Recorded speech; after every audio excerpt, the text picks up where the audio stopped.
ఈనాడు మనం అందరం వైఎస్ఆర్ కాంగ్రెస్ పార్టీలో ఎందుకున్నాం? రాజకీయంగా చెప్పాలంటే ఈ భావజాలం మనకి నచ్చింది. వైఎస్ఆర్ కాంగ్రెస్ పార్టీ అనుసరిస్తున్నటువంటి భావజాలం మనందరినీ ఆకట్టుకుంది. పార్టీ మనల్ని అందరినీ కూడా వివిధ హోదాల్లో బాధ్యతలు ఇచ్చి నడపమని కూడా పార్టీ చెప్పింది. ఇప్పుడు మనం ఒక ప్రత్యేక పరిస్థితుల్లో మనం ఇక్కడ కూర్చున్నాం. 5 సంవత్సరాలు మనం రాజకీయాల్లో అధికారాన్ని ప్రజలకు చూపించాం. అధికారంలో చేసి కొన్ని కార్యక్రమాలు ఉన్నాయి మనవి. తర్వాత ఇప్పుడు అపోజిషన్లో ఉన్నాం, మెయిన్ అపోజిషన్ కింద ఉన్నాం. ఇలాంటి సమయంలో బ్యాక్వర్డ్ క్లాస్ లీడర్గా మనం ఏం చేయాలి అనేటువంటి అంశాల గురించి ముఖ్యంగా ఈవేళ ఈ సమావేశం ఏర్పాటు చేయడం జరిగింది. అత్యున్నతమైన బ్యాక్వర్డ్ క్లాస్ సమావేశం ఇది. మన రాష్ట్ర పరిస్థితులు చూస్తే 76, 77 వరకు మనకు బ్యాక్వర్డ్ క్లాసెస్ రిజర్వేషన్స్ అనేవి లేవు. దేశంలో కాన్స్టిట్యూషనల్ అమెండ్మెంట్ చేసి 52 తర్వాత ఒక కమిషన్ ఏర్పాటు చేసి 55లో ఫస్ట్ కమిషన్ రిపోర్ట్ దేశవ్యాప్తంగా వచ్చినా ఆ చట్టంలో రాష్ట్రాలు బీసీ కమిషన్స్ ఏర్పాటు చేసుకోమని, వర్గాలను గుర్తించమని ఆ సవరణ మనకి అధికారం ఇచ్చిన ఆంధ్రప్రదేశ్లో 53 నుంచి 76 వరకు ఎన్నో ఒడిదుడుకులలోనే ఆఖరికి 76, 77 వరకు అసలు రిజర్వేషన్సే బ్యాక్వర్డ్ క్లాస్కి అమలు కాలే.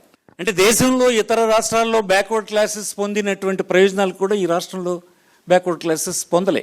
అప్పుడే ఇంకో 10 సంవత్సరాల ముందు వచ్చి ఉంటే మరొక తరంలో చాలామంది ఇంకా స్థిరపడి ఉండేవాళ్ళు. సరే, అది అయిపోయింది. ఆ తర్వాత వచ్చినటువంటి ప్రభుత్వాలు మీరు చూస్తే మనందరం కన్విన్స్ కావాలి. ముందు మనం కన్విన్స్ కావాలి. బ్యాక్వర్డ్ క్లాసుల పట్ల పూర్తి అవగాహనతో అధికారాన్ని వారికి ఇవ్వాలి, ఇది అన్యాయం జరిగింది, అన్ని విధాల అభివృద్ధి చేయడమే, సామాజిక న్యాయాన్ని కల్పించడమే, అన్ని అవకాశాలు ఇవ్వడమే సరైన పద్ధతిని ఆలోచించినటువంటి వాడు మన నాయకుడు జగన్మోహన్ రెడ్డి అని మాత్రం నేను చెప్పక తప్పదు. మీరు కంపేర్ చేసుకోండి.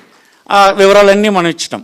క్యాబినెట్లో ఎంతమంది ఉన్నారు ఇలా ఉంది. అలాగే అన్ని విషయాల్లోనూ కూడా చూస్తే జగన్మోహన్ రెడ్డి టాప్, అందరికంటే, అందరు చీఫ్ మినిస్టర్ల కంటే టాప్. ఇప్పుడు మనం బ్యాక్వర్డ్ క్లాస్ లీడర్స్గానే ఉన్నాం ఇక్కడ. ఇప్పుడు మనం అధికారం తీసుకురావాలంటే ఒకవైపు మన ప్రత్యర్థి బ్యాక్వర్డ్ క్లాసులకి ఆయన ఏం చేయడం లేదంటే చిత్తశుద్ధిగా లేడు. రాజకీయంగా ప్రయోజనం పొందే పనులు చేస్తుంటాడు. బట్ బ్యాక్వర్డ్ క్లాస్ పార్టీగాను, బ్యాక్వర్డ్ క్లాస్ లీడర్గాను ప్రజల మధ్యన ప్రయోజనాల్ని ప్రజాస్వామ్యంలో పొందేస్తున్నాడు. నిజంగా బ్యాక్వర్డ్ క్లాసులకి ప్రయోజనం చేసినటువంటి వ్యక్తి, ఈ రాష్ట్రంలో ఇతర ముఖ్యమంత్రులు అందరికంటే ఎక్కువ చేసినటువంటి వ్యక్తి, ఆ ముద్ర మనం వేయించలేకపోయినాం. ఈ రెస్పాన్సిబిలిటీ మనం టేకప్ చేయకపోతే మరి అధికారం ఎలా వస్తుంది? రెస్పాన్సిబిలిటీ టేకప్ చేయడం అంటే మెజారిటీ పీపుల్ని ఒప్పించగలగాలి. ఒప్పించడానికి నేనేది అగ్రవర్ణాలతో యుద్ధం చేయమని, దాడులు చేయమని, ఘర్షణ పడమని చెప్పడం అది మంచి పద్ధతి కూడా కాదు. ఎందుకంటే మనం అధికారం సాధించడానికి ఆ వర్గాల తాలుగా సపోర్ట్ కూడా మనకు కావాలి. కన్విన్స్ చేయగలగాలి. ఎస్, బ్యాక్వర్డ్ క్లాసులకు చేయాల్సినటువంటి అవసరం ఉంది అనేది లీడర్గా నువ్వు కన్విన్స్ చేసే పని చేయాలి.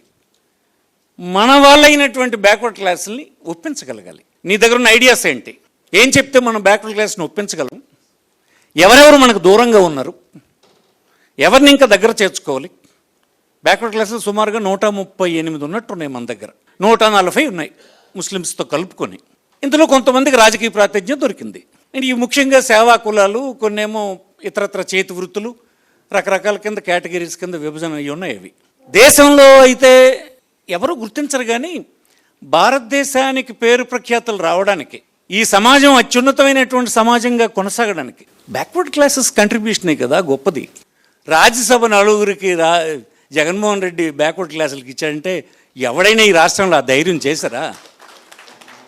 ఆ నలుగురితోటి బ్యాక్వర్డ్ క్లాసులు మారిపోతాయి. నేను అన్నాను, అది ఎదుర్కోవాలంటే, ఆ ప్రెషర్ ఎదుర్కోవాలంటే బ్యాక్వర్డ్ క్లాసులకి ఇచ్చేస్తున్నాడు అని ఇతరులు విమర్శించినా పట్టించుకోకుండా, అలాగే చాలా నిర్ణయాలు క్యాబినెట్లో ఎప్పుడు ఇంత షేర్ మనకు రాలే.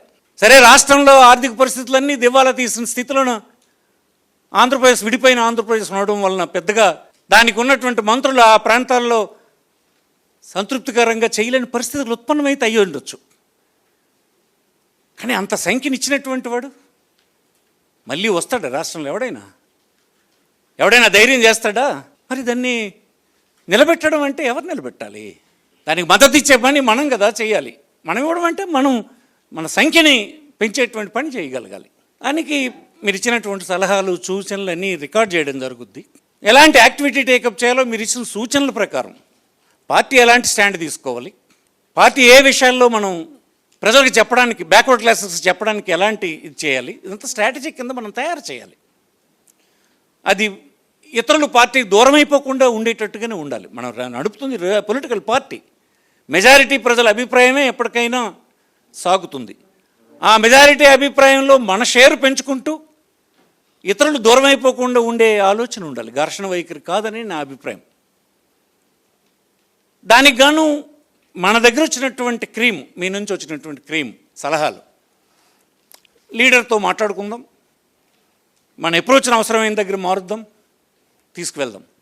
చాలా పరిస్థితులు మీరు చూస్తే సంపద అంతా వెళ్ళిపోతుంది, అన్యాయంగా ఇచ్చేస్తున్నాడు.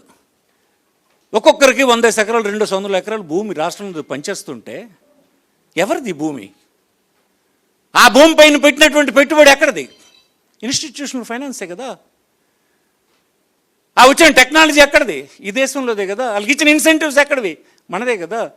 ఇదంతా బ్యాక్వర్డ్ క్లాసులకు సంబంధం లేకుండా కొద్దిమంది ఉన్నత వర్గాలకి, సంపన్న వర్గాలకి లంచాలు తీసుకొని ఇచ్చేస్తుంటే ఏముంటుంది ఇంక మిగతా వాడికి?